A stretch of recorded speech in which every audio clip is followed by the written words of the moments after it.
Hello everyone, welcome back to my channel. I hope তোমরা সবাই ভালো আছো। তো চলে এসেছি আজকে একটা নতুন ভিডিও নিয়ে। তো আজকের ভিডিওতে আমি তোমাদের সাথে কিছু ইনফরমেশান শেয়ার করতে চলেছি। সেটা হচ্ছে অ্যাবাউট WBCS 2024। 2023-র এক্সাম আমাদের হয়ে গেছে ডিসেম্বরে। তো এবার যেটা আমাদের লক্ষ্য সেটা হচ্ছে প্রথমত সিলেবাস চেঞ্জ হচ্ছে কিনা। দেখো, এখনো পর্যন্ত যেটুকুনি খবর আছে যে হয়তো সিলেবাস চেঞ্জ এবার হবে না, ঠিক আছে। তো এরপরে WBCS 2024-এর মোটামুটি অনেকেই জিজ্ঞেস করেছো ম্যাম কবে আসবে নোটিফিকেশান। তোমরা গুগলে সার্চ করলে দেখতে পাবে যে নোটিফিকেশান দেখাচ্ছে হচ্ছে এপ্রিল অথবা মেতে নোটিফিকেশান আসবে এবং পরীক্ষা হওয়ার সম্ভাবনা জুলাই অথবা অগস্ট মাসে, ঠিক আছে। যেহেতু আমাদের জুনে এখন ভোট চলছে, তো আরও কয়েকটা পরীক্ষা আছে সামনে, মিসলেনিয়াস পরীক্ষা আছে এবং WB ওয়েস্ট বেঙ্গল পুলিশের সাব ইন্সপেক্টরের এখন ফর্ম ফিল আপ চলছে 7 এপ্রিল পর্যন্ত।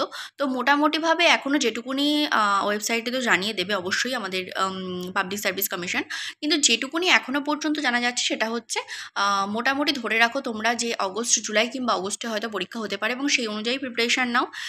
আরও একটা সুযোগ তোমাদের হাতে যে MCQ টাইপসের প্রশ্ন হবে এবং এখনও পর্যন্ত নতুন সিলেবাস হওয়ার কোনো সম্ভাবনা দেখা যাচ্ছে না। যদি হয় অবশ্যই সেটা জানিয়ে দেবে, তবে আমার মনে হয় হবে না, কারণ হলে অ্যাটলিস্ট একটু সময় দিয়ে, কারণ যেহেতু একদম নতুনভাবে পরীক্ষা হবে তো সেহেতু একটু সময় দিয়ে অবশ্যই জানিয়ে দিত, ঠিক আছে। তো হয়তো সেই জন্য হবে না, তো ধরে নাও সেটাই।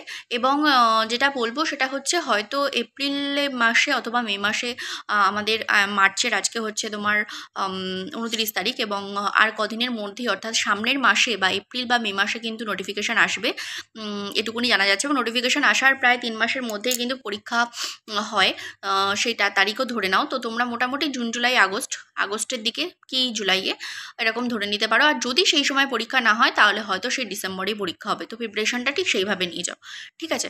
আচ্ছা, নেক্সট ভিডিওতে আমি একটা নতুন ব্যাচ লঞ্চ করছি, তো তোমাদের সেই সম্বন্ধে অনেক কথা বলবো। এবং একটা দুটো ব্যাচ অ্যাকচুয়ালি লঞ্চ হচ্ছে। একটা যে শুধুমাত্র ইংলিশের কম্পিটিটিভ এক্সাম, সব কম্পিটিটিভ এক্সাম দিতে পারবে এরকম একটা ব্যাচ লঞ্চ হচ্ছে। একদম রিজনেবল একটা টাকা রাখা হয়েছে যাতে সবাই অন্তত এই ব্যাচটা নিতে পারে এবং যাতে সবাই করতে পারে, অ্যাক্সেস করতে পারে জিনিসটাকে। আর হচ্ছে WBCS এর জন্য রাখা হয়েছে প্রিলিমস প্লাস মেন্স, ঠিক আছে। এটাও কিন্তু পুরনো সিলেবাসকে লক্ষ্য করেই, কারণ নতুন সিলেবাস এখন কি হবে না হবে যেহেতু সেরকম কোনো খবর এখন আমার কাছে নেই, হলে তো আমরা নতুন সিলেবাস অনুযায়ী শুরু করব। তো নেক্সট ভিডিওতে আমি পুরো ডিটেলসটা তোমাদের দিচ্ছি। ততক্ষণ অবধি সবাই ভালো থেকো, সুস্থ থেকো, সাবধানে থেকো। Thank you.